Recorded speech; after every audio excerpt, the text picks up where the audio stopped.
நாம் ஒவ்வொரு தெய்வீக ஆராதனையிலும் தானியேல் புத்தகத்தை படிச்சிட்ருக்கிறோம். இந்த நாளில் தானியேல் 6ஆம் அதிகாரத்தை படிக்க வேண்டும். 6ஆம் அதிகாரத்தில் என்ன படிக்கிறோம்? தலைப்பு என்னவென்றால், சீரும் சிங்கங்களும் சிங்க இதய மனிதனும், roaring Lions and daring Daniel என்ற தலைப்பில் நாம் இன்றைக்கி படிக்க போகிறோம். தானியேல் 6ஆம் அதிகாரம் 21, 22 வசனங்கள். அப்பொழுது தானியேல், ராஜாவே நீர் என்றும் வாழ்க. அடுத்த வசனம் 22, சிங்கங்கள் என்னை சேதப்படுத்தாதபடிக்கு தேவன் தம்முடைய தூதனை அனுப்பி அவைகளின் வாயை கட்டி போட்டார். அதேனென்றால் அவருக்கு முன்பாக நான் குற்றமற்றவனாய் காணப்பட்டேன். ராஜாவாகி உமக்கு முன்பாகவும் நான் நீதி கேடு செய்ததில்லை என்று வாசிக்கிறோம். விலங்குகளின் அரசன் சிங்கம். கம்பீர தோற்றமும் 200 கிலோ எடையும் 3 மீட்டர் நீளமும், அதாவது 9 அடி நீளமும் கொண்ட சிங்கங்கள் பூனை குடும்பத்தை சேர்ந்தவை. அதனுடைய கர்ஜனை காட்டையும் நாட்டையும் அதர பண்ணும். சிங்கங்கள் வேட்டையாடும் போது மணிக்கு 80 கிலோமீட்டர் வேகத்தில் ஓடுமா. ஒரு சிங்கத்துக்கு ஒரு நாளைக்கு 8 கிலோ உணவு தேவை. சிங்கத்தின் கர்ஜனையை 8 கிலோமீட்டர் தூரம் வரை கேட்கலாம். 8 கிலோ சாப்பாடு வேணும் ஒரு நாளைக்கு. அது கர்ஜனை செய்தது என்றால் 8 கிலோமீட்டர் கேட்கலாம். அன்பானவர்களே, பசியுள்ள சிங்கத்தின் பக்கத்தில் போய்விட முடியுமா? போக முடியுமா? ஆனால் ஒரு வயதான தேவ மனிதன் ஒரு முழு இரவையும் பெர்ஷிய தேசத்து சிங்கங்களுடன் கழித்திருக்கிறான். பைபிள் சொல்லுது, சிங்கம் கர்ஜிக்கிறது, யார் பயப்படாதிருப்பான்? ஆமோஸ் 3:8 வாசிக்கிறோம். ஒரு முதிய மனிதன், ஒரு வயதான மனிதன் பயப்படாமல் சிங்கங்களுடன் படுத்திருந்தான். அந்த மனிதன் தான் யார்? தானியேல். தானியேல் 6ஆம் அதிகார சம்பவம் இப்போ நடந்துச்சு. உங்கள் பைபிள் எழுதிக்கங்க. தானியேல் 6ஆம் அதிகாரம், அதுக்கு மேலே போட்டுக்கோங்க.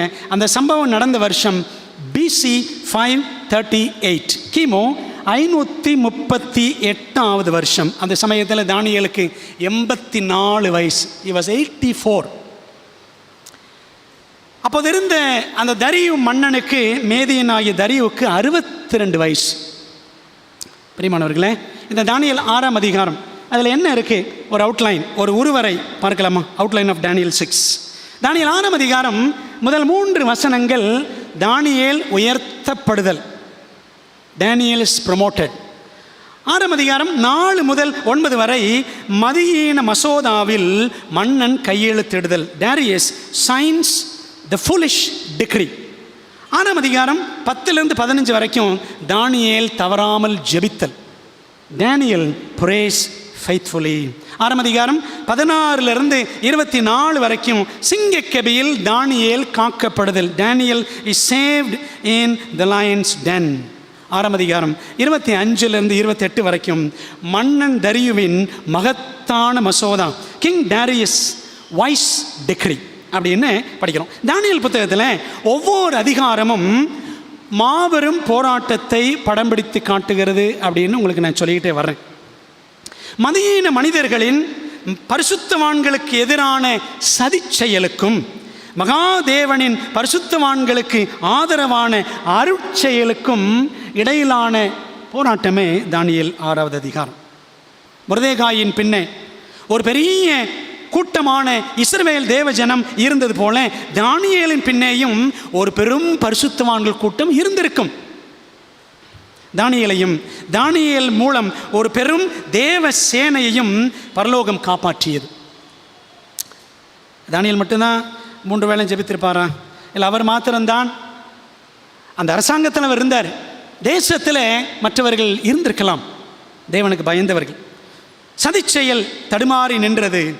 தேவனின் அருட்செயல், காட்ஸ் ப்ராவிடன்ஸ், தடையின்றி வென்றது. எப்படி என்பதைத்தான் நாம் இன்றைக்கு என்ன செய்ய போகிறோம்? கருத்தோடு கற்றுக்கொள்ள போகிறோம். தானியேல் 6ஆம் அதிகாரம் எல்லாருக்கும் தெரியும். சிங்கங்கள் தானியேல் 3 நேரம் ஜெபம் பண்ணார். ஆனால் பிரியமானவர்களே, இன்றைக்கி தானியேல் 6ஆம் அதிகாரத்தில் நிறைய சிங்கங்களை பார்க்க போகிறோம். நிறைய சிங்கங்கள். சரிங்களா? நம்ம ஜெபத்தோடு படிக்கலாமா? ஜெபம் பண்ணுவோம். நல்ல தகப்பனே, தானியேல் 6ஆம் அதிகாரத்தை கற்றுக்கொள்ள போகிறோம். கர்த்தாவே, இந்த உலகத்தில் ஓடிக்கொண்டே இருக்கிறோம், களைப்பின்றி இளைப்பாறுதலின்றி. ஆனால் நம்முடைய சமூகமே எங்களுக்கு இளைப்பாறுதல். இந்த நாளே எங்களுக்கு இளைப்பாறுதலின் நாள். ஆக ஆண்டவரே, உடைய பாதத்தில் உட்காந்து நாங்கள் கருத்தாக படிக்க எங்களுக்கு உதவி செய்யும். தானியேல் 6 அதிகாரத்தில் எங்களுக்கு ஆண்டவர் வைத்திருக்கிற நல்ல இந்த காலத்துக்குரிய வருங்காலத்துக்குரிய ஆலோசனைகளை ஆண்டவரை நாங்கள் கவனத்தோடு படிக்க கிருபை செய்யும். கர்த்தாவே சொல்லும் அடியாரில் கேட்கிறோம். நீர் பெருகவும் நாங்கள் எப்போதும் உமக்குள் சிறுகவும் வேண்டும். இயேசுவின் நாமத்தில் ஜெபிக்கிறோம் நல்ல பிதாவே, ஆமென். 122 தீய சிங்கங்களின் நடுவில் Daniel amidst 122 evil lions. Median தரியு மன்னனான பிற்பாடு தனது அரசாங்கத்தை அவன் என்ன செய்கிறான்? மறுசீரமைக்கிறான். எந்த ஒரு பிரதமரோ ஒரு ராஜாவோ அவர் அரியணைக்கு வந்ததுக்கப்புறம் என்ன செய்வாங்க? they will formulate their cabinet. இந்த கேபினெட்டை ஒழுங்கமைப்பார்கள், சட்டசபை. அவனுக்கு கீழே, அந்த மன்னனுக்கு கீழே 3 ஆளுநர்கள். அந்த 3 பேருக்கு கீழே 120 தேசாதிபதிகள், satraps. those who set traps அப்படின்னு சொல்லிடக்கூடாது. இந்த satraps எல்லாம் என்ன செஞ்சாங்க? all these satraps they were setting traps for Daniel. satraps அப்படின்னா ஆங்கிலத்தில் பிரின்சஸ், அதிபதிகள் அல்லது இளவரசர்னு சொல்லலாம். 122 அதிகாரிகள், 120 அதிபதிகள், 2 ஆளுநர்கள். இவர்களுக்கு மேற்பட்டவனாக தானியேலை மன்னன் நியமித்தான். ஆனால் பாருங்களேன், வேறொரு ராஜ்யத்தை சேர்ந்தவன் இன்னொரு ராஜ்யத்திலிருந்து வந்தவனை ஒரு பெரிய பதவி கொடுத்து முக்கியப்படுத்த மாட்டாங்க, செய்ய மாட்டாங்கல்ல. பாருங்களேன், நம்ம தமிழ்நாட்டில் இருக்கிறோம். தமிழ்நாட்டில் இருக்கிற ஒரு ராஜான்னு வச்சுக்கோமே, அவர் வெளிநாட்டில் இருக்கிற ராஜாவுக்கு பதவி கொடுப்பாரா? கொடுக்க மாட்டார். அது இயல்புக்கு மாறானது. ஆனால் இந்த தரியு தானியேலை உயர்த்தினான். காரணம், தானியேலிடம் காணப்பட்ட விசேஷித்த ஆவி. இங்கிலீஷில் படிக்கிறோம், excellent spirit was found in Daniel. Excellent ஸ்பிரிட்னா நேர்த்தியாய் நேர்மையில் நடத்தும் ஆவியானவர். அவனுக்குள்ளே அந்த விசேஷித்த ஆவியானவர் இருந்தார். அது மட்டுமல்ல, முதுமை வரையிலும் அவனிடம் விளங்கிய உண்மை. அதனால தான் அவர் உயர்த்தப்பட்டார். ஒருவேளை எப்படி இருக்கலாம்? வேத அறிஞர்கள் சொல்கிறாங்கன்னா, 40 தேசங்களுக்கு ஒரு அதிபதி, ஆளுநர், இன்னொரு 40க்கு இன்னொரு ஆளுநர், இன்னொரு 40க்கு தானியேல், மற்றும் மொத்தமாக 120க்கும் தானியேல் இருந்திருக்கலாம். சரிங்களா? ராஜா, அடுத்து தானியேல், அதுக்கப்புறம் 2 ஆளுநர்கள், அதுக்கப்புறம் 120 தேசாதிபதிகள். அப்படி தான் பைபிளில் படிக்கிறோம். இதை குறித்தெல்லாம் இந்த தானியேலுடைய அந்த அவருக்குள்ளே இருந்த ஆவியானவர், அவருடைய நேர்மை, உண்மை, இதெல்லாம் குறித்து கேள்விப்பட்ட மன்னன் தானியேலை உயர்த்தினான். பிரியமானவர்களே, மேதிய பெர்ஷிய தேசத்தில் ஏறக்குறைய எல்லா அதிகாரிகளுமே ஊழல் பேர்வழிகள் என்பதற்கு தானியேல் 6 அதிகாரமே ஒரு பலத்த சாட்சி. ஏன் அப்படின்னா, நேர்மையாளன் தானியேலால் நம்முடைய வருமானம் பாதிக்கப்படுகிறதே என்ற வருத்தமும், கைதியாக வந்தவன் நமக்கு மேலாக அவன் இருந்து நம்மை கண்காணிப்பதா என்ற பொறாமையுமே சதிகாரர்கள் எல்லாரும் ஒன்று கூடி அவனுக்கு உலை வைக்க காரணமாய் இருந்தது. சரிங்களா? 120 122 மேதிய பெர்ஷிய தீய சிங்கங்களின் அரசவைக்குள் தானியேல் மாட்டிக்கொண்டான். சரிங்களா? அவனை சிங்கக்கபிக்குள்ள போடுறதுக்கு முன்னாடி ஏற்கனவே அவன் இருந்த அரசாங்கமே எப்படி தான் இருந்துச்சு? ஒரு சிங்கக்கபி போல தான் அவனுக்கு இருந்தது. சங்கீதம் 57:4 வாசிக்கிறோம், என் ஆத்துமா சிங்கங்களின் நடுவில் இருக்கிறது. ஒருவேளை நம்ம வேலை செய்கிற இடங்களில், நம்முடைய உறவினர்களுக்கு மத்தியில் நம்ம ஆண்டவருக்காக நிற்கும் பொழுது நம்ம ஒருவேளை எங்கே இருக்கிற மாதிரி தெரியும்? சிங்கங்களுக்கு நடுவில் இருக்கிற மாதிரி தெரியும். தீயை இறக்கிற மனுபுத்திரருக்குள்ளே கிடக்கிறேன். அவர்கள் பற்கள் ஈட்டிகளும் அம்புகளும், அவர்கள் நாவு கருக்கான பட்டயமுமாய் இருக்கிறது. தானியேலுக்கு விரோதமாக இப்படி அநேகர் இருந்தார்கள். காரணம் யார்? இதுக்கெல்லாம் பிரதான காரணம் யார் என்றால், கர்ஜிக்கிற சிங்கமான சாத்தான், சேட்டன், த ரோரிங் லயன். பைபிளில் அப்படி தானே படிக்கிறோம். உங்கள் எதிராளியாகிய பிசாசானவன் எப்படி? கர்ஜிக்கிற சிங்கம் போல எவனை விழுங்கலாமும் என்று வகை தேடி சுற்றித் திரிகிறான். பாருங்களேன், அதை பற்றி எலன் ஒயிட் எழுதுறாங்க. தீர்க்கதரிசிகளும் ராஜாக்களும் புத்தகத்தில் பக்கம் 540. யெகோவாவின் ஊழியக்காரனுக்கு வசமாக வலை விரித்து விட்டதாக எண்ணி சந்தோஷமாக தரியுவிடமிருந்து புறப்பட்டு சென்றனர் தானியேலின் பகைவர்கள். இந்த தானியேல் எப்படியாவது அவ்வளோதான் சிக்க வச்சிடலாம் அப்படின்னு சந்தோஷத்தில் போகிறாங்க. அந்த சதி திட்டத்தை உருவாக்கியதில் சாத்தான் முக்கிய பங்காற்றி இருந்தான். இல்லை, யாருக்கு முக்கிய பங்கா? சாத்தானுக்கு. ராஜ்யத்தில் அதிகாரமிக்க பதவியில் இருந்தார் தீர்க்கதரிசி. தங்கள் பக்கம் இருந்த ஆட்சியாளர்கள் மேல் தாங்கள் அதிகாரம் கொள்ளாதபடி அவருடைய செல்வாக்கு மாற்றிவிடும் என்று தீய தூதர்கள் பயந்தார்கள். இந்த விழுந்து போன தூதர்களுக்கு என்ன பயம் அப்படின்னா, இந்த 122 பேரும் நம்ம பக்கம் இருக்கிறாங்க, இவங்க எல்லாம் இந்த தானியேலை பார்த்து பார்த்து தானியேலை மாறிடுவாங்களோ அப்படின்னு இந்த தீய தூதர்களுக்கெல்லாம் பயம். பொறாமையும் எரிச்சலும் கொள்ளும்படி தேசாதிபதிகளை தூண்டிவிட்டதும் தானியேலை அழிக்க திட்டம் போடுமாறு ஏவி விட்டதுமே சாத்தானின் இந்த குழுக்கள் தான் தீமையின் கருவிகளாக தங்களை ஒப்புக்கொடுத்த தேசாதிபதிகள் அதனை செயல்படுத்தினார்கள். பார்த்தீங்களா, இந்த 122 அதிபதிகளும் அதிகாரிகளும் வேலை செஞ்சாங்கன்னா தானியேலுக்கு விரோதமாக யார் காரணம்? சாத்தான் தான் காரணம் அப்படின்னு வாசிக்கிறோம்.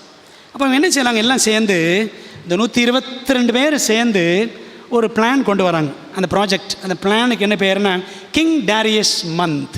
அந்த ப்ராஜெக்ட் அதான் பேர், அரசன் தரியு மாதம் என்ற ஒரு புதிய திட்டத்தை கொண்டு வராங்க. நம்ம அதை தானியேல் 6ஆம் அதிகாரம் 7ஆம் வசனத்தில் படிக்கிறோம். என்ன போட்டிருக்கு? ராஜாவே, யாருனாலும் சரி 30 நாட்கள் உம்மைத்தான் வணங்க வேண்டும். சரிங்களா? 7ஆம் வசனம் படிக்கிறோம். அப்படி உம்மை தவிர வேறு எந்த மனுஷனையானாலும் தேவனையானாலும் நோக்கி யாதொரு காரியத்தை குறித்து விண்ணப்பம் பண்ணினால் அவன் சிங்கங்களின் கெபியிலே போடப்பட.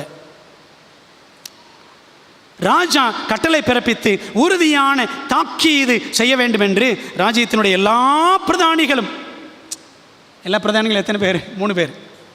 தானியேலும் சேர்ந்து பிளான் போட்ட மாதிரி சொல்கிறாங்க. அப்படி தானே சொல்கிறாங்க? தானியேலும் இந்த பிளானில் உள்ள அந்த கமிட்டியில் இருந்தார். எல்லா பிரதானிகளும் தேசாதிபதிகளும் பிரபுக்களும் மந்திரிமார்களும் தலைவர்களும் ஆலோசனை பண்ணி கொண்டிருக்கிறார்கள். தானியேலும் சேர்ந்து ஆலோசனை பண்ணுற மாதிரி இவங்க பிக்சர் காட்டுறாங்க. சரிங்களா? ராஜா கிட்ட வந்து முகஸ்துதியாக பேசுகிறாங்க. ஆனாலும் அந்த சதி ஆலோசனையில் யார் இல்லை? தானியேல் இல்லை. ஏனென்றால் அந்த சதி ஆலோசனையே யாருக்காக தான்? தானியேலுக்காக தான். பிரியமானவர்களே, மற்ற கிழக்கத்தியவர்களைப் போல பெர்ஷிய நாட்டவரும் என்ன செய்வாங்களாம்? தங்களுடைய மன்னனை தெய்வமாக கருதினார்கள். அந்த காலத்தில் பெர்ஷியர்களுக்கு தெய்வம் யார்? மேதிய பெர்ஷியர்களுக்கு தெய்வம் யாருன்னு பார்த்தீங்கன்னா அகுரா மஸ்தா. அகுரா மாஸ்தா நம்ம கேள்விப்பட்டிருக்கோம்ல, பைக் ஸ்வராஜ் மாஸ்தா கேள்விப்பட்டிருக்கீங்களா? அதே மாதிரி அகுரா மாஸ்தா என்ற ஒரு தெய்வம், அந்த தெய்வத்தினுடைய பிரதிநிதி தான் மன்னன் அப்படின்னு ஜனங்கள் நம்பினாங்க. ஆதி முதல் அந்தம் வரை சாத்தானின் ஒரே குறிக்கோள் என்ன?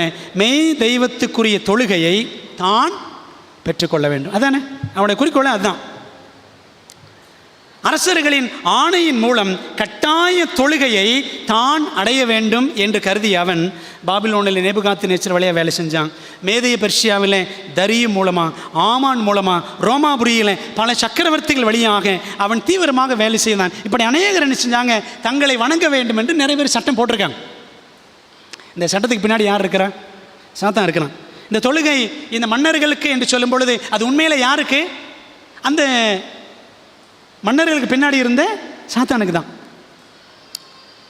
பிரியமானவர்களே, கட்டாய தொழுகை அவனுடைய தந்திரம் என்ன? சாத்தானுடைய தந்திரம் கட்டாய தொழுகை, கட்டளை மீறல். கட்டாயமாக தொழுகை பண்ணணும், கட்டளை மீறணும். சரிங்களா? அதானே தானியேலில் படிக்கிறோம். 3ஆம் அதிகாரத்தில் அதான் படிக்கிறோம். சிலையை கட்டாயம் வணங்கணும், கட்டளையை மீறணும். 6ஆம் அதிகாரத்தில் அதான் படிக்கிறோம். ராஜாவை கட்டாயம் வணங்கணும், கட்டளையை மீறணும். பிரியமானவர்களே, இதுதான் கடைசி நாட்களின் சவாலாகவும் இருக்க போகிறது. அன்பானவர்களே, அப்படியானால் இந்த சாத்தானுடைய கர்ஜனை அடங்கிருச்சா? அப்படின்னா இல்லை. அவன் இன்னும் கர்ஜிக்கிற சிங்கம் போல அவன் வகை தேடி சுற்றி திரிந்து கொண்டுதான் இருக்கிறான் என்பதை நம்ம பைபிளில் படிக்கிறோம். சரி, இப்படி நிறைய சிங்கங்கள் எல்லாம் கர்ஜித்தன. 122 அதிகாரிகளும் தானியேலுக்கு எதிராக கர்ஜித்தார்கள். ஆனால் இவர் என்ன பண்ணினார்? ஜெபத்தில் தளராத யூத சிங்கம் இந்த Daniel a Judean lion who never stopped praying. தானியேல் 6ஆம் அதிகாரம் 10ஆம் வசனம் பாருங்களேன். அந்த 10ஆம் வசனம் அவருடைய ஜெப வாழ்க்கைக்கு ஒரு அழகான சான்று. தானியேல் 6:10 படிக்கிறோம். தானியேலோ வென்றால் அந்த பத்திரத்துக்கு கையெழுத்து வைக்கப்பட்டதென்று அறிந்த போதிலும் அவனுக்கு தெரியும். தன் வீட்டுக்குள்ளே போய் தன் மேல் அறையிலே எருசலேமுக்கு எதிராக பலகணிகள் திறந்திருக்க அங்கே தான் முன் செய்து வந்தபடியே தினம் 3 வேளையும் அவர் என்ன செய்தாராம்? 3 வேளையும் முழங்காற்படியிட்டு தன் தேவனுக்கு முன்பாக முழங்காற்படியிட்டு ஜெபம் பண்ணி ஸ்தோத்திரம் செலுத்தினான். அவருடைய ஜெப வாழ்க்கைக்கு ஒரு அருமையான சாட்சி. எப்படி ஜெபம் பண்ணார் பாருங்களேன். அந்த லிஸ்ட்டை பார்க்கலாம். கிட்டத்தட்ட 7 விதமாக அவருடைய ஜெப வாழ்க்கையை பிரிக்கலாம் அந்த வசனத்தின் அடிப்படையில். 3 வேளை ஜெபம், ப்ரேயிங் 3 times a day, ஒரு நாளைக்கு. முழங்கால் படியிட்டு ஜெபம் 84 வயசில், நீலிங் இன் ப்ரேயர். ஸ்தோத்திர ஜெபம், ப்ரேயர் ஆஃப் தேங்க்ஸ் கிவிங். 4வது வழக்கத்தின்படியே ஜெபம், ஹேபிட் ஆஃப் ப்ரேயிங். அவர் வழக்கமாக ப்ரே பண்ணிடுவார். பெரிய பிரசிடெண்ட்டாக இருந்தாலும் ஜெபம் பண்ணுவார். எருசலேமுக்கு நேராக ஜெபம், praying toward Jerusalem. சதிகாரர்கள் சட்டமியற்றி விட்டனர் என்றாலும் சளைக்காத ஜெபம். Daniel was unwearied in prayer though there was a plot. சிங்க கெபிதான் என்றாலும் சீர்குலைந்து போகாத ஜெபம். unstoppable in prayer though a lion's den is awaiting. பார்த்தீங்களா, நம்ம வயசான காலத்தில் முழங்கால் போட்டு ஜெபம் பண்ணுமா? நல்லா இருந்தாலே முழங்கால் போட்டு ஜெபம் பண்ண மாட்டோம், அப்படி தானே? எதிரடையான சூழ்நிலைகள் அப்படின்னா முழங்கால் போட்டு ஜெபம் பண்ணுமா? நல்ல காலத்திலேயே ஜெபம் பண்ணுறது குறைவு. ஜெபம் பண்ணலன்னு நான் சொல்லலை, ஜெபம் பண்ணுறது குறைவு. வேலை பிஸியாக இருக்கிறோம், நிறைய வேலை அப்படின்னா ஜெபம் பண்ண டைம் இருக்குமா? இருக்காது. ஆனால் இந்த மனுஷன் அந்த ராஜாங்கத்தில் பெரிய அதிகாரி, 3 நேரம் ஜெபம் பண்ணியிருக்கிறார். நம்ம ஒரு வேளை எப்படிலாம் நினைப்போம், நின்று கொண்டே கண் திறந்து ஜெபித்தால் பாவமா? சும்மா நின்றுக்கிட்டே கண்ணை திறந்துட்டு ஜெபம் பண்ணலாமே. நீங்கள் பைபிளில் பாருங்களேன், எங்கேயுமே கண்ணை மூடித்தான் ஜெபம் பண்ணணும்னு வசனமே கிடையாது. ஒரு வசனம் கூட கிடையாது கண்ணை மூடித்தான் ஜெபம் பண்ணணும் அப்படின்னு வசனம் கிடையாது. அப்போது நின்று கொண்டே கண் திறந்து ஜெபித்தால் பாவமா? அல்லது நடந்து கொண்டே ஜெபம் பண்ணா தான் அப்படி என்ன பாவமா? நடந்துக்கிட்டே ஜெபம் பண்ணலாமே. இல்லை படுத்துக்கொண்டு கண்களை மூடி மனதுக்குள்ளேயே ஜெபித்தால் கூட பாவமா? இப்போலாம் தானியேல் நினச்சிருக்கலாம், சும்மா நின்றுக்கிட்டேன், அப்படி நடந்துக்கிட்டேன், அப்படி கண்ணை திறந்துக்கிட்டேன், படுத்துக்கிட்டேன், ஜெபம் பண்ணலாமே. இப்படிலாம் ஜெபம் பண்ணலாம், சரி. அல்லது ஜெபிக்காவிட்டால் தான் என்ன பாவமா? தேவன் நம்மை கொடூரமாக தண்டித்து விடுவாரா? ஜெபிக்காமலே இருக்கிறது அது நல்லது கிடையாது தான். ப்ரேயர்லெஸ்னஸ் இஸ் சின் அப்படின்னு எழுதுவார் E.M. பவுன்ஸ். ஜெபிக்காமல் இருப்பது பாவம்தான். ஆனால் அதனால் தேவன் நம்ம கொடூரமாக தண்டிச்சிருவாரா? ஆனால் அப்படியும் கிடையாது. பிறகு ஏன் முதியவர் 3 நேரம் முழங்கால் படியிட்டு ஜெபிக்க வேண்டும்? காரணம் என்ன தெரியுமா? That has become his spiritual character. அப்படி 3 நேரம் ஜெபிக்கிறது அவருடைய ஆவிக்குரிய குணமாக மாறிவிட்டது. ஜெப வாழ்க்கை என்னும் சத்தியத்தில் தானியேல் முத்திரை பெற்றுவிட்டார், முத்திரை பதித்து விட்டார். Ceiling is settling into the truth. நம்ம கடைசி நாட்களில் ஆண்டவர் தம்முடைய பிள்ளைகளுக்கு முத்திரை போடுவார் அப்படின்னு பார்க்குறோம்ல. முத்திரைன்னா என்ன? எல்ன் ஒயிட் எழுதுவாங்க, முத்திரை ceiling is settling into the truth. ஓய்வு நாள் தேவனை முத்திரைன்னு சொல்கிறோமே, அப்போ நெத்தியில் ஓய்வு நாள் அடிப்பார் ஆண்டவர்? அப்படிலாம் கிடையாது. என்ன அர்த்தம்? இந்த ஓய்வு நாள் சத்தியத்திற்கு நம்ம அப்படியே என்ன செஞ்சுருப்போம்? உறுதியாக நிற்கிறவர்களாய் காணப்படுவோம். இதாங்க ஆண்டோடைய சத்தியம், இதுதான் ஓய்வு நாள் சத்தியம். So we are settled in it. இதில் நாங்கள் உறுதியாக நிலைச்சி நிற்கிறோம் என்ற நிலைக்கு வரணும். பார்த்தீங்களா? அதான் சீலிங். ஆனால் அந்த வயசான காலத்தில் அந்த மனுஷனுக்கு இருந்த அந்த முத்திரை பதிக்கிற நிலைமை என்ன ஆனாலும் சரி, ராஜா எனக்கு எதிராக அவர் முத்திரை போட்டாலும் சரி, ஒரு முத்திரை போட்டு ஒரு சட்டத்தை கொண்டு வந்தாலும் சரி, தேவனுடைய கட்டளைக்கு அவரைத்தான் தொழுது கொள்ள வேண்டும் என்ற அந்த நிலைப்பாட்டில் நான் உறுதியாக இருப்பேன் என்று தானியேல் இருந்தார். பிரியமானவர்களே, இப்போ பாருங்கள், ஒரு நாள் முழுக்க சதிகாரர்கள் தானியேலை சுற்றி சுற்றி வந்திருக்க வேண்டும். ஒரு நாள் ஃபுல்லாக பார்த்துருப்பாங்கள்ல, 3 நேரமும் இவர் ப்ரேயர் பண்ணுறாரா, 1 டே ஃபுல்லாக பார்த்துருப்பாங்க. எல்லாம் அறிந்திருந்த தானியேல் எதற்கும் எவருக்கும் அவர் அஞ்சவில்லை. அதை பற்றி படிக்கிறோம். எலன் வைட் சொல்கிறாங்க, தனக்கும் தன் தேவனுக்கும் இடையில் வந்து தான் யாரிடம் ஜெபிக்க வேண்டும் என்று அல்லது யாரிடம் ஜெபிக்க கூடாது என்று தனக்கு சொல்லுவதற்கு எந்த பூமிக்குரிய வல்லமைக்கும் அதிகாரம் இல்லை என்பதை தனது செயலின் மூலமாக பயமின்றி அறிவிக்கிறார் தானியேல். யார்கிட்ட ஜெபம் பண்ணணும், யார்கிட்ட ஜெபம் பண்ணக்கூடாது அப்படின்னு யாரும் எனக்கு சொல்ல வேண்டிய அவசியம் இல்லை. தானியேலுக்கு தெரியும் யாரை வணங்க வேண்டும் என்று. கொள்கை உறுதியுடைய உயர்ந்த மனிதன் அல்லவா, கிறிஸ்தவ வீரத்துக்கும் விசுவாசத்துக்கும் ஒரு புகழ்ச்சிக்குரிய முன்மாதிரியாக இன்றைய உலகத்திற்கு முன்பாக அவன் நிற்கிறான். He is standing as a praiseworthy example. praiseworthy example.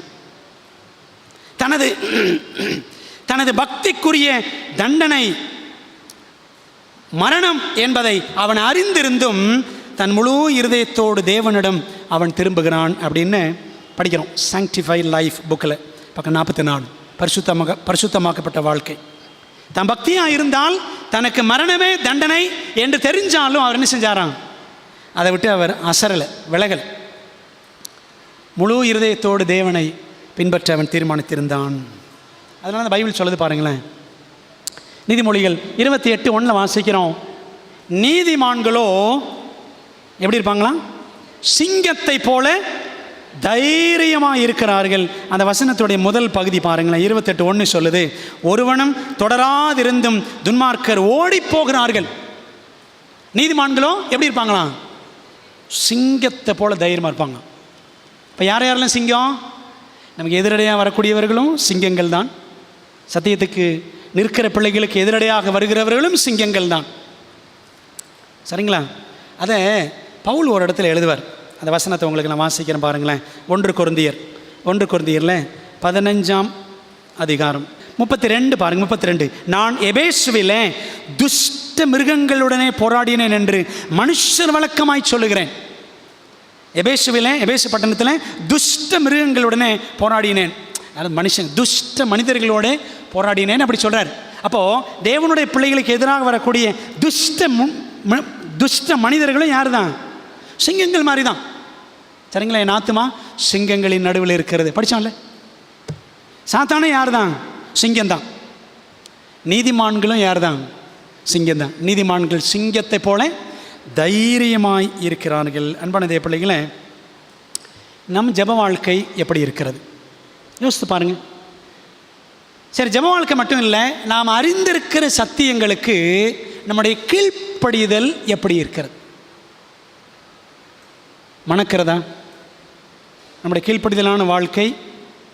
தேவனுக்கு முன்பாக மணக்கிறதா, அல்லது ஆண்டவர் கீழ்ப்படிய வேண்டுமே என்பது நமக்கு கசக்கிறதா? அன்பான தேவ பிள்ளைகளே, நமது ஜெபம் தேவனுக்கு முன்பாக தூபம் என்று வேதம் சொல்லுகிறது. Our prayers are like incense before God. தேவனுக்கு முன்பாக தூபம், தேவன் அதை நுகர்ந்து மகிழ்கிறவர். அதுபோல் நாம் ஜெபித்து மகிழ வேண்டாமா? தானியேலை போல ஜெபிக்கணும் என்ற தாகம் நமக்கு இருக்கா? அவனுடைய சமூகத்தில் முழங்கால் போடணும் அப்படின்ற வேகம் நமக்கு இருக்கா? சிந்திக்கணும். இந்த தானியேல் உற்சாகமாக ஒருவேளை 84 வயசுனா இன்றைக்கி நமக்கு தள்ளாத வயசாக இருக்கலாம், ஆனால் தானியேலுக்கு அப்படி இருந்திருக்காது நம்புகிறேன். ரொம்ப ஸ்ட்ராங்காக இருந்தார் அவர். சரிங்களா? பிரியமானவர்களே, இந்த தானியேலுக்கு எதிராக என்ன நடந்துச்சு அப்படின்னா, there was a team working against him, plotting as a team. குழுவாக கூடி சதி செய்தார்கள்.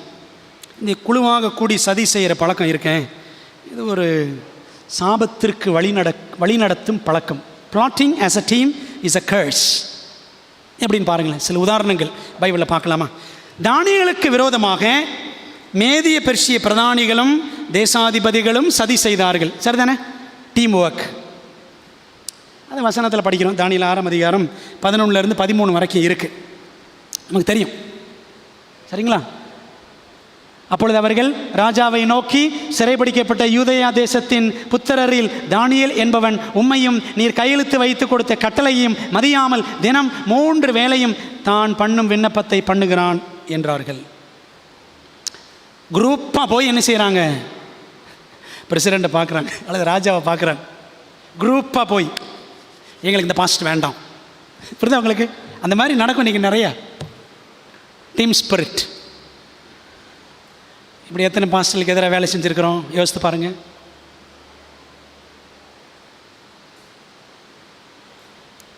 பரலோகத்தில் 3 1/4 தூதர்கள் தேவனுக்கு விரோதமாக கலகம் செய்தார்கள். அது ஒரு டீம். சரிதானே?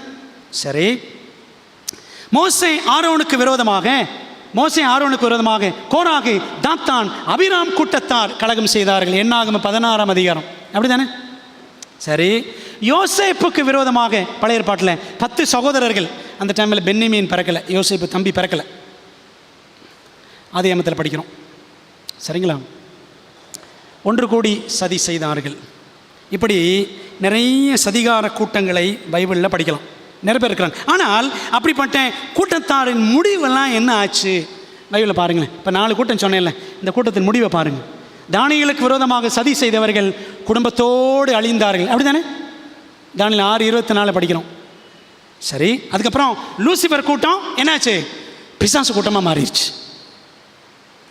அதுக்கப்புறம் மோசேக்கு விரோதமாக முறுமுறுத்தவர்களை தேவன் ஒரு புதிய காரியத்தின் மூலம் அழித்தார். என்னாகமம் 16 நீங்கள் பார்த்தீங்கன்னா 30, 31, 32 வசனங்களில் பைபிளில் ஃபஸ்ட் டைம் முதல் முறையாக பூமி அதிர்ச்சி எங்கே வந்துச்சு அப்படின்னா, ஃபர்ஸ்ட் எர்த்குவேக் இன் தி பைபிள் எங்கே தெரியுமா?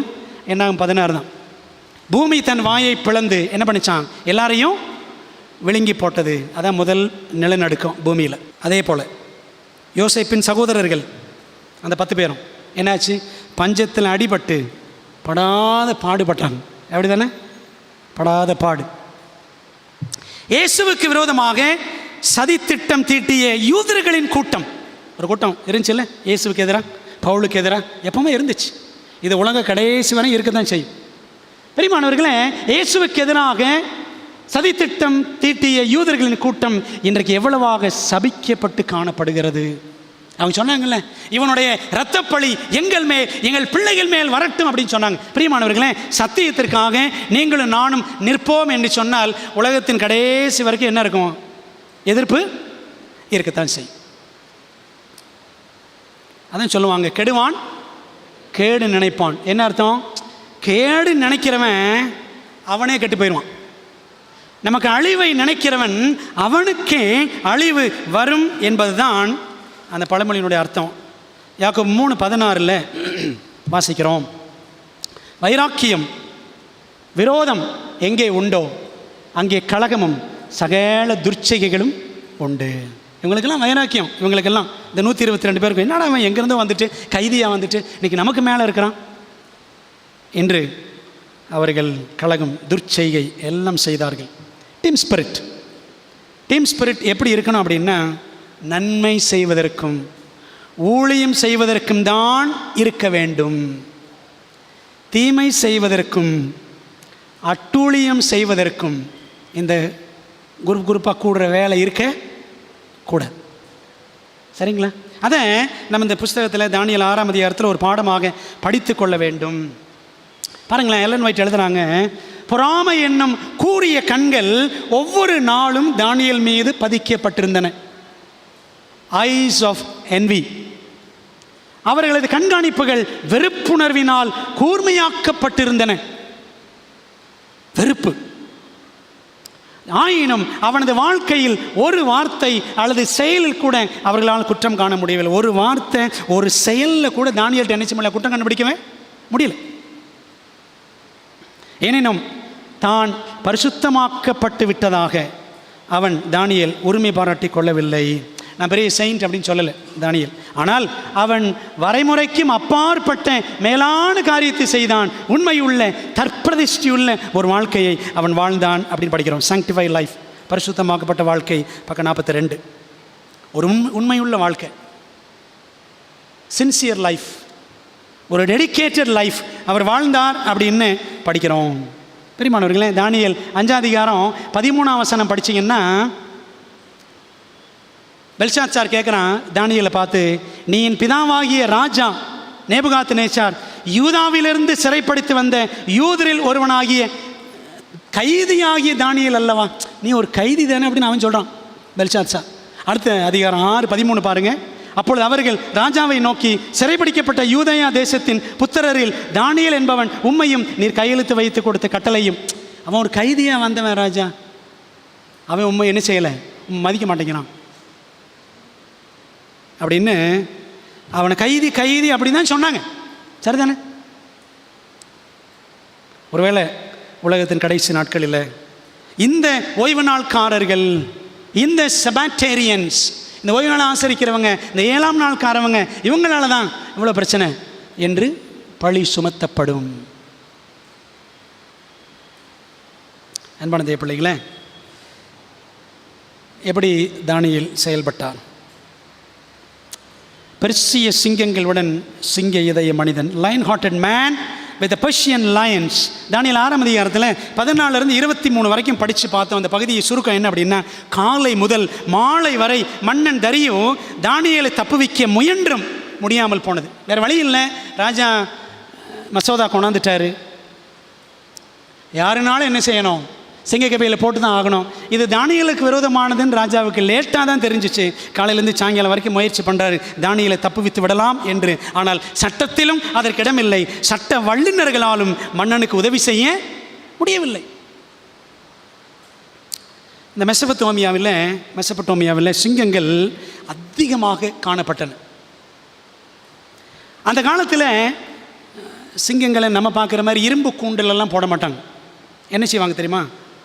பூமியில் ஆழமான குழியை பெரியதாக சதுர வடிவத்தில் தோண்டி, அந்த பெரிய சதுரமான குழியில் பூமியில் நடுவில் ஒரு கம்பி வேலி போட்டுருவாங்க. அதை 2 அறைகளாக பிரிச்சுருவாங்க. அந்த குழியை 2ஆக பிரிச்சுருவாங்க, இந்த பக்கம் அந்த பக்கம், நடுவில் கம்பி வேலி. ஒரு அறையை சிங்கங்கள் அசுத்தம் செய்தவுடன் அந்த அறையை சுத்தம் பண்ணுறதுக்கு என்ன பண்ணுவாங்க, அந்த பக்கத்தில் இருக்கிற அறையில் மாம்ச துண்டுகள் எல்லாம் தூக்கி போட்டுட்டு சிங்கங்களை அங்கே விட்டுருவாங்க. அப்புறம் இந்த பக்கம் க்ளீன் பண்ணுவாங்க. சரிங்களா? இப்படி தான் மாற்றி மாற்றி செய்வாங்க. எப்படி கம்பி வேலையை தூக்குவாங்க? மேலே, பூமிக்கு மேலேருந்து கம்பி வேலையை தூக்குவாங்க. சிங்கங்கள் அந்த மாம்ச துண்டுகளை சாப்பிட அங்கே போயிடும், கம்பி வேலையை போட்டுருவாங்க. அப்புறம் இந்த பக்கம் க்ளீன் பண்ணுவாங்க. ஆனால் என்னாச்சு? தனது பிரியமான மதிப்பிற்குரிய நண்பன் தானியேலை விடுவிக்கும் வழியை மன்னன் அறியாவிட்டாலும் அவனை வாக்குத்தத்தத்தோடு அனுப்பினான். 6ஆம் அதிகாரம் 16ஆம் வசனத்தில் என்ன சொல்லி அனுப்பினாரு? நீ இடைவிடாமல் ஆராதிக்கிற உன் தேவன் உன்னை தப்புவிப்பார். ஒரு ப்ராமிஸ் கொடுத்து அனுப்புகிறார் பாருங்களேன், வாக்குத்தத்தம். தானியேல், நீ இடைவிடாமல் ஆராதிக்கிற தேவன். இப்போ அவருக்கே தெரிஞ்சிருக்கு, இவன் இந்த தானியேல் ஒன்றும் செய்ய முடியாது. இஸ் எ நான் ஸ்டாப் ப்ரேயிங் பர்சன். நான் ஸ்டாப்பாக அவன் ப்ரே பண்ணுவான். யார் தடுத்தாலும் இவனை தடுக்க முடியாது அப்படின்னு ராஜாவுக்கு தெரியும். அன்பானவர்களே, அந்த அஞ்ஞான அரசன் தரியு ஆணித்தரமான விசுவாசத்தை செயல்படுத்துவதற்கு அது தேவன் அவனுக்கு கொடுத்த தருணமாக இருந்துச்சு. ஆண்டவர் இயேசு கிறிஸ்துவின் சரீரத்தை கல்லறையில் வைத்து கல் கொண்டு அடைத்து முத்திரை போட்டார்கள். அதே போல் தானியேலையும் உயிரோடு சிங்கக்கபியில் போட்டு கல் கொண்டு அடைத்து முத்திரை போட்டார்கள். மாம்ச துண்டுகளை அல்ல, இப்பொழுது ஒரு மனிதனையே சிங்கக்கபிக்குள் தூக்கி போட்டார்கள். அன்பான தேவ பிள்ளைகளே, ஒருவேளை எதிர்காலங்களில் இப்படிப்பட்ட எதிரடையான சூழ்நிலை தேவனுடைய பிள்ளைகளுக்கு வருமா? ஆண்டுடைய கற்பனைகளை கை கொண்டு நடக்கிறவர்களுக்கு வருமா? வரும் என்பதற்கு அடையாளமாக தான் ஆண்டு என்ன வச்சிருக்கிறார்? இப்படி ஒரு கதையை, இப்படி ஒரு சம்பவத்தை நமக்கு ஒரு சாட்சியாக வச்சிருக்கிறார். முத்திரை போட்ட மன்னனுக்கு நித்திரை இல்லை. தானியேலை பற்றிய அக்கறைதான் மன்னனின் விழித்திரையை மூட விடவில்லை. ராஜாவுக்கு தூக்கமே இல்லை. நீங்கள் பாருங்களேன், தானியேல் 6ஆம் அதிகாரத்தில் தூங்காத 3 ராஜாக்கள் தூங்கலை. ஒன்று யார் அப்படின்னா, நம்பர் 1 கெபிக்குள் சிங்க ராஜாக்கள் தூங்கவில்லை. அப்படி தானே? சிங்க ராஜாக்கள் தூங்கலை, ஏன்னா சிங்கம் தானே ராஜா மிருகங்களுக்கு. 2வது அரண்மனைக்குள் தரியு ராஜா தூங்கவில்லை, அவரும் தூங்கலை. 3வது பரலோகத்தில் இயேசு ராஜா தூங்கவில்லை. பைபிள் சொல்லுது, இஸ்ரவேலை காக்கிறவர் உறங்குவதும் இல்லை தூங்குவதும் இல்லை அப்படின்னு படிக்கிறோம். அனைத்து சௌகரியங்களும் நிறைந்த அரண்மனையில் அரசன் தூங்கவில்லை. கீத வாத்தியம்தான், நல்ல சாப்பாடு தான், அப்படி தானே? அவருக்கு தூக்கம் வரல ராஜாவுக்கு. ஆனால் சிங்கக்கெபியின் நாற்றத்துக்குள் சிங்க இதய மனிதன் சிங்கங்களை தலையணைகளாக வைத்து கொண்டு தூங்கிவிட்டான். சிங்கக்கெபியில் சென்ட் வாசனை அடிச்சிருக்கோம், சரிதானே? எவ்வளவு நாற்றம். ஆனால் அதில் யார் தூங்கியிருக்கணும்? தானியேல் அவன் தூங்கியிருக்க வேண்டும். அடுத்த நாள் தனக்கு சிரச்சேதம் என்று அறிந்திருந்தும் பேதுரு தூங்கிவிட்டான். பைபிள் படிக்கிறோம்ல, அப்போஸ்தலர் 12ஆம் அதிகாரத்தில் படிக்கிறோம். ஞாபகம் இருக்கா? நல்லா தூங்கிடுவான் பேதுரு. ஒரு ஏஞ்சல் தேவதூதன் வந்து தானியேல் பேதுருவை இடுப்பில் எப்பா எந்திரி எந்திரி எந்திரின்னு தட்ட வேண்டியது இருந்துச்சு. அவன் எந்திரிச்ச பிறகு தெரியல வந்திருக்கிறது யாரு தேவதூதன்னு பேதுருவுக்கு தெரியலை. இல்லை, என்ன அர்த்தம் தெரியுமா? தேவனை உறுதியாய் பற்றி கொண்டவர்களுக்குள் எந்த நிலையிலும் என்ன இருக்கும்? பூரண சமாதானம் இருக்கும். உம்மை உறுதியாய் பற்றி கொண்ட மனதை உடையவன் உண்மையே நம்பியிருக்கிறபடியால் நீர் அவனை பூரண சமாதானத்துடன் காத்துக்கொள்வீர் என்று ஏசாயா 26:3 படிக்கிறோம். எதிர்காலத்தில் எதிரடையான சூழ்நிலைகள் உங்களுக்கும் எனக்கும் எதிராக வரும். ஆனால் ஆண்டவர் எப்படி செய்யணும்? உறுதியாக அவர் பற்றி கொள்ளணும். அப்பொழுது பூர்ண சமாதானத்தை ஆண்டவர் நமக்கு கொடுப்பார். ஏன் தெரியுமா? அந்த ஆண்டவர் யூதராஜ சிங்கம், lion of the tribe of Judah. நம்முடைய ஆண்டவர் யூதராஜ சிங்கம். தேவனுக்காக துணிந்து நிற்கும் ஒரு மனிதனை, ஒரே ஒரு மனிதனாலும் அந்த மனிதனை தேவன் ஒருபோதும் என்ன செய்ய மாட்டார்? அவர் கைவிட மாட்டார், மறக்கவும் மாட்டார். ஐயோ மறந்துட்டேனே என்று சொல்லி அவர் பரிதபிப்பதும் இல்லை. ஒவ்வொருவர் மேலும் அவர் தனிப்பட்ட அக்கறை கொண்டிருக்கிறார். அது அவரால் மட்டும்தான் முடியுங்க. தனிப்பட்ட முறையில் God has concern for us individually. தனித்தனியாக தேவன் ஒவ்வொரு மேலும் அக்கறை வைத்திருக்கிறார். அது அவரால் தான் முடியும். தரிய ராஜாவுக்கே மன்னன் மீது அக்கறை என்றால் ராஜாவுக்கு எவ்வளவு அக்கறை இருக்கும் யோசித்து பாருங்களேன். Force wanted to make Daniel as food for the lions, but he became a friend of the lions, and in the end the force became food for the lions. என்ன நடந்துச்சு? எதிரிகளெல்லாம் சேர்ந்து தானியேலை சிங்கங்களுக்கு இரையாக்க வேண்டும் என்று நினைத்தார்கள். ஆனால் தானியேலோ சிங்கங்களின் சிநேகிதன் ஆனான். முடிவில்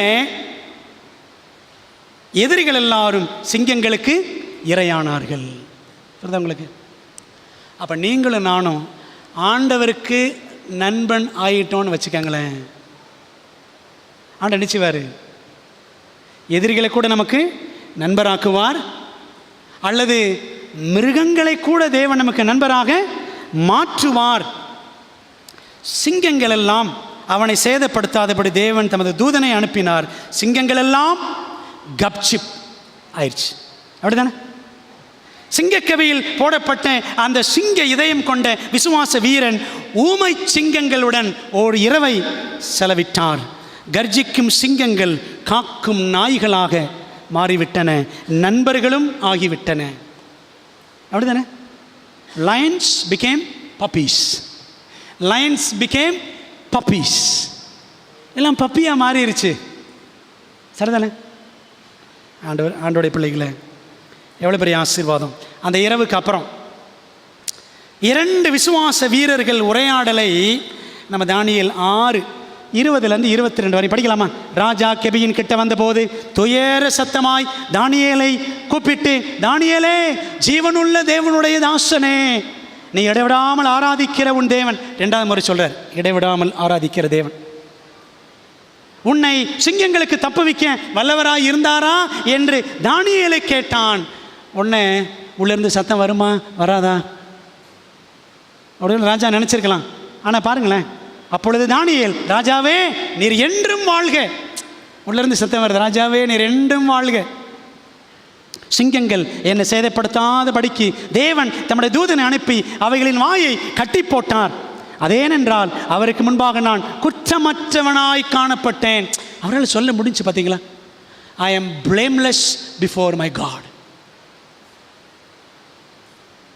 ராஜாவாகிய உமக்கு முன்பாகவும் நான் நீதி கேடு செய்ததில்லை. பார்த்தீங்களா, what a tremendous testimony, personal testimony. எவ்வளோ பயங்கரமான ஒரு தனிப்பட்ட சாட்சி. அவரே சொல்றார் பார்த்தீங்களா, அவருக்கு முன்பாகவும் ராஜா உமக்கு முன்பாகவும் என்ன செஞ்சது கிடையாது, நீதி கேடு செஞ்சதே கிடையாது. அந்த 2 பேருக்கு இருந்த உரையாடல் எவ்வளோ ஆச்சரியமானது. தானியேலுக்கு ஒரு சேதமும் காணப்படவில்லை. தானியேல் 3 நண்பர்களுக்கும் அந்த அக்கினி சூளையிலையும் என்ன செய்யலை, அந்த அக்கினியின் மனம் ஸ்மெல்லு கூட அடிக்கலை. சரிதானே? தேவனின் வல்லமையை பற்றி சந்தேகம் கொள்ள எந்த விசுவாச வீரனால் இயலும்? யாராவது ஆண்டவர் சந்தேகப்பட முடியுமா? ஆனால் பல நேரங்களில் நமக்கு சந்தேகம் வந்துடுதுல ஆண்டவர் மேலே. பிரியமான தேவ பிள்ளைகளே, இந்த அற்புதமான விடுதலைக்கு அப்புறம் தரியு ராஜா இனி அடுத்து அவர் சிங்கமாக மாறிடுறார். தரியு ராஜாவின் கர்ஜனை, த ரோரிங் ஆஃப் கிங் டேரியஸ். தானியேல் 6ஆம் அதிகாரம் 24ஆம் வசனத்தில் இந்த ராஜா என்ன சொல்கிறார் பாருங்களேன். நான் வாசிக்கிட்டேன். தானியேல் 6:24. தானியேலின் மேல் குற்றஞ்சாட்டின மனுஷரையோ வென்றால் ராஜா கொண்டு வர சொன்னான். உடனே என்ன இருக்கும், யார் அங்கே அப்படின்னு சொல்லியிருப்பார். ஏன்னா யார் வந்துட்டா, தானியேல் வந்துட்டான்பா, ஏன் ஆள் அவன். உண்மையில சொல்லப்போனால் அவர் நாட்டு ஆள் கிடையாது, சரிதானே? இவர் வேற நாட்டு ஆள். ஆனால் தன் நாட்டு ஆட்கள்லாம் இந்த 122 பேர், இவங்களாம் எதிரிகளாக செயல்பட்டவர்கள் தானியேலுக்கு. அவர்களையும் அவர்கள் குமாரரையும் அவர்கள் மனைவிகளையும் சிங்கங்கள் கெபியிலே போட்டார்கள். அவர்கள் கெபியின் அடியிலே சேரும் முன்னே பாட்டமில் கூட போகலை. பாட்டமில் அடியில் போய் சேரலைங்க. நான் நினைக்கிறேன் சிங்கெல்லாம் பயங்கர பசியாக இருந்திருக்குன்னு நினைக்கிறேன்.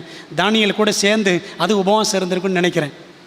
ராஜாவும் உபவாசம் இருந்தார், தானியேலும் உபவாசம் இருந்தார், சிங்கங்களும் உபவாசம் இருந்திருக்கோம். நம்ம தாங்க உபவாசம் இருக்கிறதே கிடையாது. உபவாசம்ன்ற சகவாசமே கிடையாது நமக்கு, அப்படி தானே? ஒரே கொண்டாட்டம் தான், ஃபீஸ்டிங் தான், பார்ட்டி தான், பிறந்த நாள் தான், சந்தோஷம் இருக்கட்டும். அப்பப்போ என்ன இருக்கணும், உபவாசமும் இருக்கணும், தனியாக இருக்கணும், ஃபேமிலியாக இருக்கணும், சர்ச்சில் வச்சா சர்ச்சில் இருக்கணும், மிஸ் ஆகி போயிடக்கூடாது. புரியுதா உங்களுக்கு? பிரியமான தேவ பிள்ளைகளே, தானியேலின் தேவன் ஜீவனுள்ள தேவன். தானியேல் ஜீவனுள்ள தேவனுடைய தாசன் என்பதை கண்ணார கண்டு மனதார நம்பின மேதிய பெர்ஷியாவின் சிங்கமான தரியு ராஜா தானியேலை கொல்ல சதி செய்தவர்களையும் அவர்களது குடும்பங்களையும் பிடித்து வந்து சிங்கக்கபியிலே போடுங்கள் என்று கர்ஜித்தான். அரசாணை அடுத்த கணமே நிறைவேற்றப்பட்டது. தானியேலை சேதம் செய்யாத சிங்கங்கள் தானியேலின் எதிரிகள் தரையை எட்டு முன்னே எட்டி பிடித்து துவம்சம் செய்துவிட்டன. ஆமானின் முடிவை அவர்களும் அடைந்தார்கள். ஆமானுக்கு என்ன முடிவு? அவன் ஒரு தூக்கு மரம் செஞ்சான். யாருக்கு? மொர்தெகாய்க்கு. கடைசியில் அவனையே அந்த தூக்கு மரத்தில் தூக்கி போட்டாங்க. அவர்கள் அந்த 122 பேர் அடுத்தவனுக்காக வெட்டின குழியில் தாங்களே விழுந்தார்கள். ஒரு வசனம் பாருங்களேன். நம்ம சங்கீதம் 7 படிக்கலாமா? பைபிளை கொஞ்சம் திறப்போம். சங்கீதம் 7 14, 15, 16 இந்த கான்செப்ட் அங்கே தெளிவாக இருக்கும். தானியேல் 7, 14, 15, 16. இதோ அவன் அக்கிரமத்தை பெற கர்ப்பவேதனைப்படுகிறான், தீவனையை கர்ப்பம் தரித்து பொய்யை பெறுகிறான். அப்படி தானே செஞ்சாங்க இந்த அதிகாரிகள் எல்லாம். குழியை வெட்டி அதை ஆழமாக்கினான், தான் வெட்டின குழியில் தானே விழுந்தான். 15 அவன் தீவனை அவன் சிரசின் மேல் திரும்பும், அவன் கொடுமை அவன் உச்சந்தலையின் மேல் இறங்கும். பிரியமானவர்களே, பாருங்களேன், இந்த அதிகாரிகள்லாம் செஞ்ச அநியாயத்தினால பாதிப்பு யாருக்கெல்லாம் போச்சு? யாருக்கெல்லாம் போச்சு? குடும்பங்களுக்கே போச்சு. முடிவுகால சம்பவங்களின் போது அறியாமையினால் தேவ ஜனத்துக்கு எதிராக சட்டங்களை கொண்டு வர துணை நிற்கும் தரியு போன்ற சிலரை, ஒருவேளை தரிய மாதிரி தெரியாமல், தானியேலுக்கு தெரியாமல் தானே, தானியேலுக்கு அப்படின்னு தெரியாமல் தான் அவர் சட்டம் சீல் வச்சிட்டார், அப்படி தானே? அவருக்கு இது தானியேலுக்கு விரோதமான தெரிஞ்சு என்ன செஞ்சிருப்பார்? வச்சிருக்க மாட்டார், சட்டம் போட்டிருக்க மாட்டார். இது போல தேவ ஜனங்களுக்கு எதிராக முடிவு காலத்தில் அறியாமையிலே சிலர் நினைச்சுவாங்க எதிரடையாக செயல்படலாம். ஆனால் தரியு தொட்ட மாதிரி ஆண்டவர் நினைச்சுவார், அவர்களையும் தொட்டு தேவ ஜனத்துக்கு ஆதரவாக மீண்டும் எழும்பும்படி செய்வாரா செய்ய மாட்டாரா? செய்வார் என்பது நமக்கு கிடைக்கிற ஒரு ஆறுதலான செய்தி. பிரியமான தேவ பிள்ளைகளே, இந்த ராஜா இந்த துன்மார்க்கர் எல்லாரையும் சிங்கக்கபியில் போடும்படி உத்தரவிட்டான். ஆனால் அது நீங்கள் பைபிள் ஒரு இடத்துல படித்தீங்கன்னா ஒரு முக்கியமான வசனம், அதை சொல்லணும்னு எனக்கு தோன்றுகிறது. உபாகமம் 24:16 படித்தீங்கன்னா 16ஆம் வசனத்தில் ஆண்டு ஒரு சட்டம் வச்சுருக்கார். உபாகமத்தில் என்ன சட்டம் பாருங்கள்? பிள்ளைகளுக்காக பிதாக்களும் பிதாக்களுக்காக பிள்ளைகளும் கொலை செய்யப்பட வேண்டாம். அவனவன் செஞ்ச தப்புக்கு அவன் என்ன செய்யணும்? தண்டனை அனுபவிக்கிறான். இந்த அதிகாரிகள் செய்த தப்புக்கு குடும்பங்கள் என்ன செஞ்சிச்சு? புரியுது உங்களுக்கு? ஆனால் ஆண்டோடைய திட்டம் என்ன? பிள்ளைகளுக்காக பிதாக்களும் பிதாக்களுக்காக பிள்ளைகளும் கொலை செய்யப்பட வேண்டாம். அவனவன் செய்த பாவத்து நிமித்தம் அவனவன் கொலை செய்யப்பட வேண்டும். ஆனால் இந்த இடத்துல தரியராஜா என்ன பண்ணுறாரு? ஸ்ட்ராங்காக சொல்லிடுற, அவங்களெல்லாம் கொண்டாந்து போட்டுருங்கன்ற. தேவனும் அதை அனுமதித்தார்.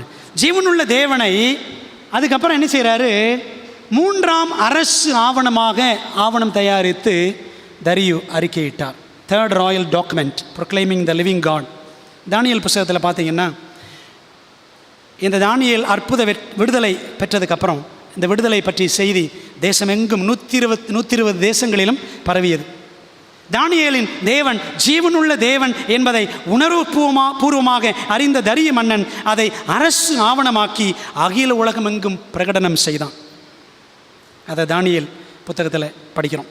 தானியேல் புத்தகத்தில் பாருங்கள், 6ஆம் அதிகாரம் 25, 24 27 வரைக்கும் படித்து பாருங்களேன். அந்த வசனம் சொல்லுது பாருங்கள். என் ராஜ்யத்தின் ஆளுகைக்குள் எங்கும் உள்ளவர்கள் யாவரும் தானியேலின் தேவனுக்கு முன்பாக நடுங்கி பயப்பட வேண்டும் என்று என்னாலே தீர்மானம் பண்ணப்படுகிறது.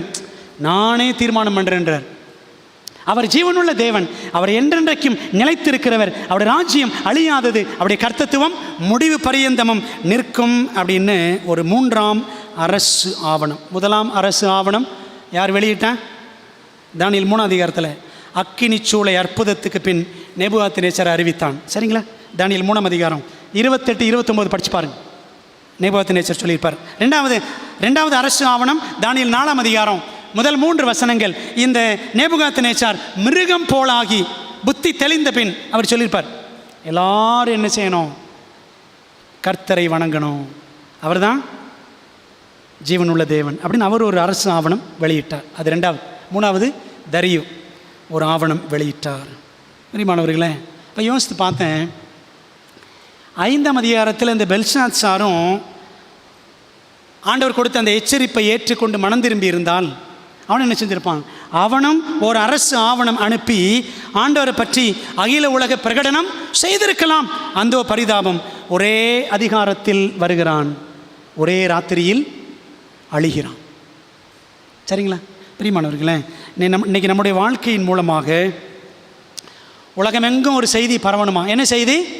நம்முடைய தேவன், நான் வணங்குகிற தேவன் ஜீவனுள்ள தேவன் அப்படின்னு ஆண்டோடைய பிள்ளைகள் நின்னாதான் அதை பார்த்து நம்மை பார்க்கிற அதிகாரிகள், நம்ம கூட வேலை பார்க்குறவங்க, அக்கம் பக்கத்தில் இருக்கிறவங்க, அவங்கள நினச்சிவாங்களாம் ஆண்டவரை பற்றி அறிந்து கொள்வார்கள். அப்படி நம்முடைய வாழ்க்கை இருக்கிறதா? கடைசி நாட்களில் நம்முடைய வாழ்க்கை தேவனுக்காக ஆவணம் ஆக போகிறதா, அல்லது தேவனுக்கு முன்பாக நம்முடைய வாழ்க்கை அவமானம் ஆக போகிறதா? யோசித்து பார்ப்போம். இந்த தானியேல் 6ஆம் அதிகாரத்தை கவிதை வடிவில் வாசிக்கலாமா? தரியு மன்னனின் தனிப்பெரும் தயவு பெற்றான் தானியேல். 120 தேசங்களும் அவன் கட்டுப்பாட்டில் இனிமேல். தேசாதிபதிகள் பொங்கினர் பொறாமையின் ஆவியினால், தானியேலோ அமைதியுடன் தங்கினான் விசேஷித்த ஆவியினால். தரியுவையே யாவரும் வணங்க தரியு மாதம் புனைந்தனர் தந்தரசாலிகள். ஆயினும் யெகோவா தெய்வமே என் தெய்வம் என்றான் குணசாலி. முழங்காலிலேயே 3 வேளையும் நின்றான் அவனே பலசாலி. முறுமுறுப்பு அவன் வாயிலும் இல்லை, முதுமையினால் அவன் வாடவும் இல்லை. உத்தமனை உற்று பார்த்தார்கள் உள்ளமில்லா உளவாளிகள், மன்னனிடம் மாட்டிவிட்டார்கள் கபடமுள்ள களவாளிகள். தன் பெயரில் இது தானியேலுக்கான சதி என்று உணர்ந்தான் தரியு. வழியே இன்றி வாக்கு தத்தத்துடன் வழியனுப்பினான் முதல் மந்திரியை. கெபிக்குள் தானியேல், அவன் கைகளுக்குள் சிங்கங்கள். தானியேலின் கைகளுக்குள் சிங்கங்கள். ஜீவனுள்ள தேவன் தம் தூதனை அனுப்பினார், தம் தாசனை விடுவித்தார். தானியேலை கண்ட மன்னன் மகிழ்ந்தான், எதிரிகளையோ கெபிக்குள் எறிந்தான். தேவன் உயர்வடைந்தார், சதிகார சாத்தான் தலை குனிந்தான். இதுதான் தானியேல் 6ஆம் அதிகாரம். பிரியமானவர்களே, அப்போ இந்த பாடத்தில், இந்த தானியேல் 6ஆம் அதிகாரத்தில் நான் படிக்கிற கடைசி வசனம் தானியேல் 6:28 என்ன சொல்லுது? தானியேல் 6:28 படிக்கிறோம் பாருங்களேன்.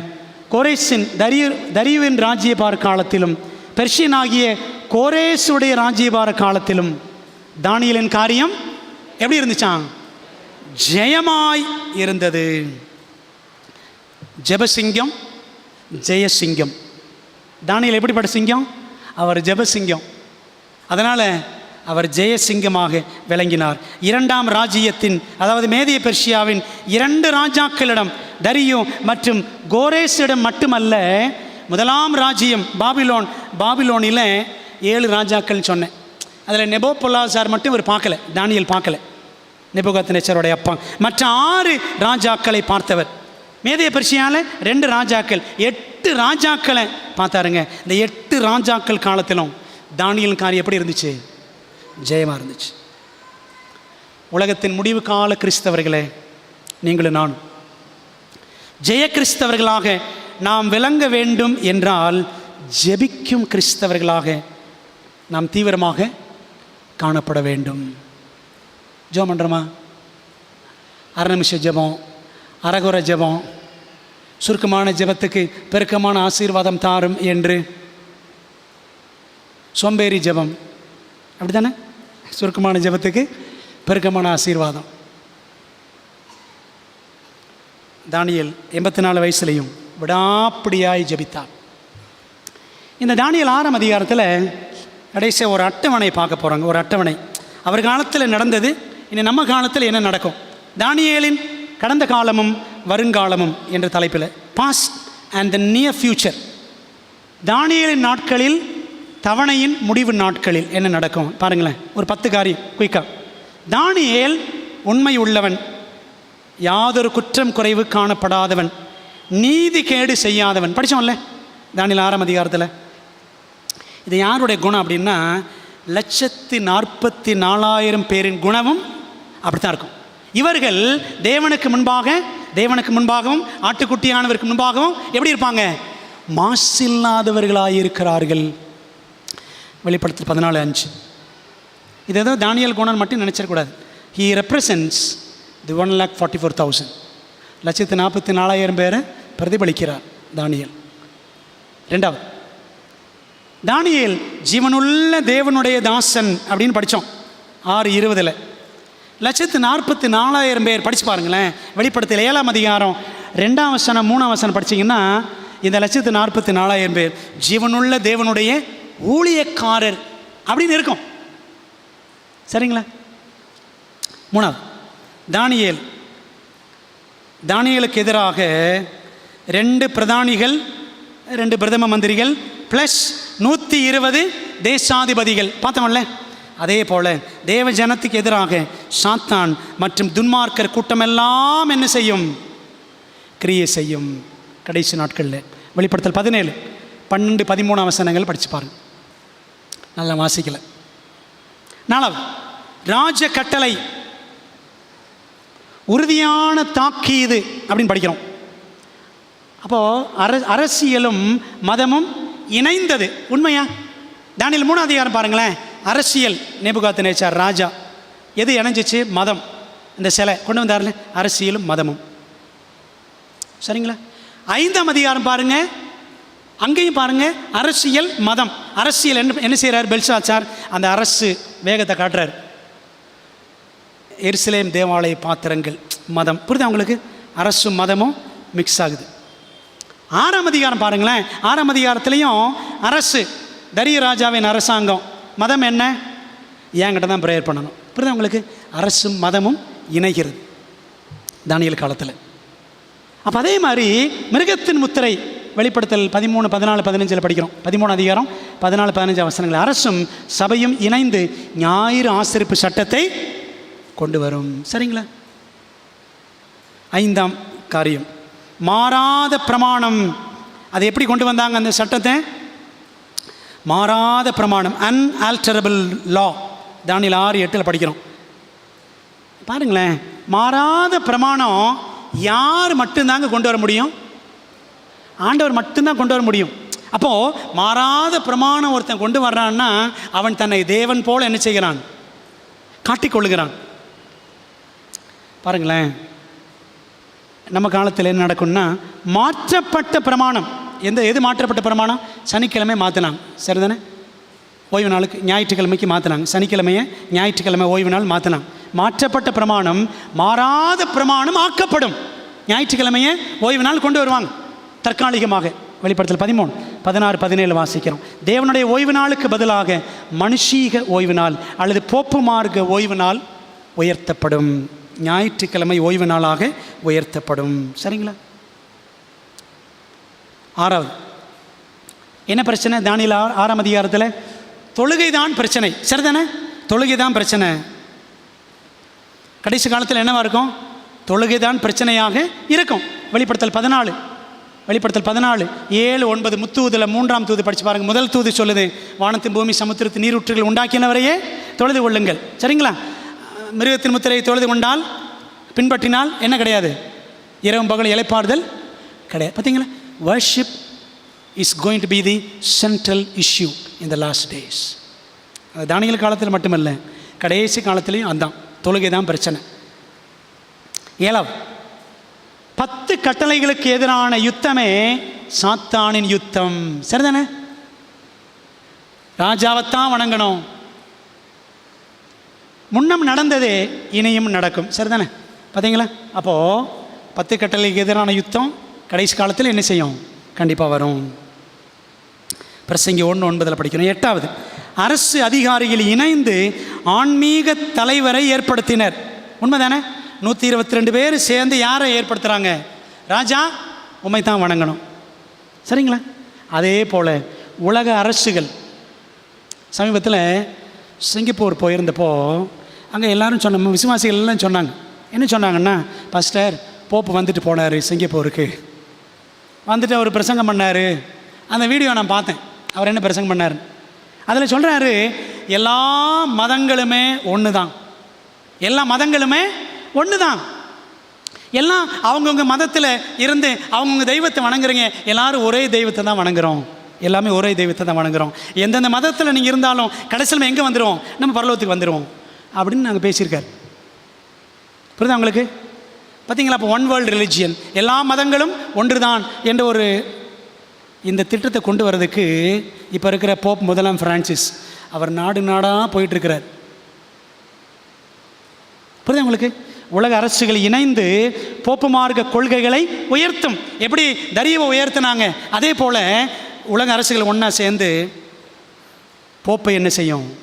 உயர்த்தும். போப்பு மார்க்கத்தை உயர்த்தும். போப்பு மார்க்க ஓய்வு நாளை ஞாயிற்றுக்கிழமை உயர்த்தும் அப்படின்றத படிக்கிறோம். சரிங்களா? அப்போ இதெல்லாம் தானியேல் 6ஆம் அதிகாரம் வெறும் கதை கிடையாது, ஏதோ நடந்த ஒரு சரித்திர சம்பவம் மட்டும் கிடையாது, நம்முடைய எதிர்காலத்தை படம் பிடித்து காட்டக்கூடிய ஒரு நிழல். 9, தானியேலுக்கு முடிவு என்ன? சிங்கக்கெபி. தேவ ஜனத்திற்கு இக்கட்டு காலம், ஒரு பயங்கரமான ஆபத்து காலம் வரும். தானியேல் 12:1 வாசிக்கிறோம். 10வது கடைசியாக தேவன் குறுக்கிட்டார், தானியேலை விடுவித்தார். என்ன நடக்கும்? தேவன் மீண்டும் குறுக்கிடுவார். கடைசியில் தம்முடைய கடைசி கால தேவ ஜனத்தை விடுவிப்பார். வெளிப்படுத்தல் 17:14 வாசிக்கிறோம். ஆட்டுக்குட்டியானவர் என்ன செய்வாராம்? தம்முடைய ஜனங்களை விடுவிப்பார் அப்படின்னு படிக்கிறோம். பிரியமான தேவ பிள்ளைகளே, தானியேலின் புத்தகத்தின் முதல் பகுதி, முதல் 6 அதிகாரங்கள் சரித்திர பகுதி, கதை பகுதியை இன்றைக்கி நம்ம முடிக்கிறோம்.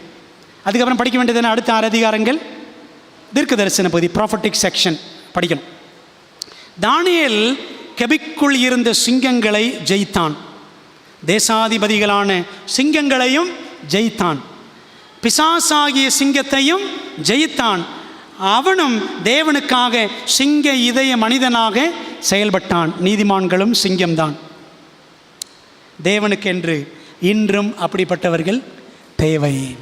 சத்தியத்துக்காக நிற்கிற வாலிப பிள்ளைகள், சிறு பிள்ளைகள், பெரியவர்கள், முதியவர்கள், நடுத்தர வயதினர் எல்லாரும் இப்படிப்பட்டவர்கள் எல்லாம் ஆண்டவருக்கு தேவைங்க. ஆண்டவர் அதுக்காக தான் வெயிட் பண்ணிக்கிட்டு இருக்கிறார். God is waiting for such people who are courageous to stand for the Lord and His commandments. ஆண்டவருக்கும் அவருடைய கட்டளைகளுக்கும் அவருடைய சத்தியத்திற்கும் நிற்கிற ஒரு கூட்டத்தை ஆண்டவர் தேடிட்டு இருக்கிறாருங்க. புரியுது உங்களுக்கு? இந்த உலகத்தில் ஏதோ நம்முடைய வாழ்க்கை வாழ்ந்து சாப்பிட்டுட்டு சம்பாதிச்சுட்டு உயிர் இருக்க வரைக்கும் வாழ்ந்துட்டு ஆண்டவர் எடுத்துக்கிட்டான் போய் சேர்ந்துருவோம். அப்படிப்பட்ட ஆவரேஜ் கிறிஸ்டியன்ஸ், சராசரி கிறிஸ்தவர்களை ஆண்டவர் எதிர்பார்க்கல. God is looking for not ordinary Christians, He is looking for extraordinary Christians. புரியுதா உங்களுக்கு? So Daniel was extraordinary. சாதாரண நபருக்கும் மேலானவர் தானியேல். அப்படி ஆண்டு நம்ம எதிர்பார்க்கிறாருங்க.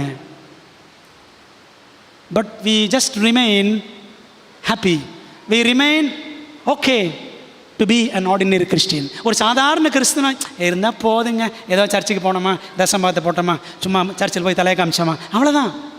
அப்படி தான் வாழ்க்கை போயிட்டுருக்கு. பிரியமான தேவ பிள்ளைகளே, ஆண்டோடைய காரியங்களில் தீவிரம் கிடையாது. ஜெப வாழ்க்கையில் வேகம் இல்லை, வேத வாசிப்பில் உற்சாகமே கிடையாது, தீர்க்க தரிசன புத்தகங்கள், எலன் வைட் புத்தகங்களை வாசிக்கிறதில்ல, மதிக்கிறதே கிடையாது. ஜெபிக்க தெரிந்தவன், எல்லா சூழ்நிலைகளையும் ஜெயிக்க தெரிந்தவன். நம்ம ஜெப வாழ்க்கையை மறுசீர் அமைப்போம். நம்முடைய ஜெப வாழ்க்கையை மறுசீர் அமைப்போம். ஜெபிப்போம், ஜெபிப்போம், ஜெபிப்போம். புரியுதுங்களா? இதைத்தான் தானியேல் புத்தகம் நமக்கு சொல்லிக் கொடுக்கிறது. ஆண்டவரே, அந்த நிழல் எங்கள் வாழ்க்கையில் நிஜமாகட்டும் என்பதை உணர்ந்து ஆண்டுக்கு ஒப்பு கொடுப்போம். கர்த்தர் நம்மை ஆசீர்வதிப்பாராக. ஒரு சின்ன ஜெபம் பண்ணிடுமா? நல்ல தகப்பனே, நீ தந்த நல்ல பாடத்திற்காக நன்றி ராஜா. தானியேல் முதல் 6 அதிகாரங்களும் கதைகள் என்று நினச்சோம். ஆனால் அந்த 6 அதிகாரங்களும் வெறும் கதைகள் அல்ல, தீர்க்க தரிசன கதைகள். எதிர்காலத்தில் நடக்க போகிற காரியங்களை எங்களுக்கு படம் பிடித்து காட்டும் சம்பவங்கள். அந்த காலத்தில் தானியேலும் நண்பர்களும் எப்படி ஆண்டவருக்காக நின்றார்களோ அப்படி நாங்கள் நிற்க வேண்டும் என்று சுட்டி உணர்த்துகிற சம்பவங்கள். இந்த பாடங்களுக்காக நன்றி ராஜா. எங்களை ஒப்புக் கொடுக்குறோம். எங்களை விசுவாசத்தில் வீரர்களாக, தீரர்களாக ஆண்டவர் மாற்றுங்க. எங்கிட்ட இருக்கக்கூடிய ஆண்டவரே அசட்டுத்தனம், மதியினம் எல்லாத்தையும் எடுத்து போட்டு, கர்த்தாவே, சாத்தான் தனக்கு கொஞ்ச காலம் மாத்திரம் உண்டு என்று அவன் தீவிரமாய் செயல்படுவது போல நாங்களும் அதைவிட அவனை விட வெகு தீவிரமாய் செயல்பட எங்களுக்கு வாஞ்சையை தாரும் என்று கேட்கிறோம். ஜெபத்தை ஏற்றுக்கொள்ளும், ஆசீர்வதியும். இயேசுவின் மூலம் ஜெபிக்கிறோம் நல்ல பிதாவே, ஆமென்.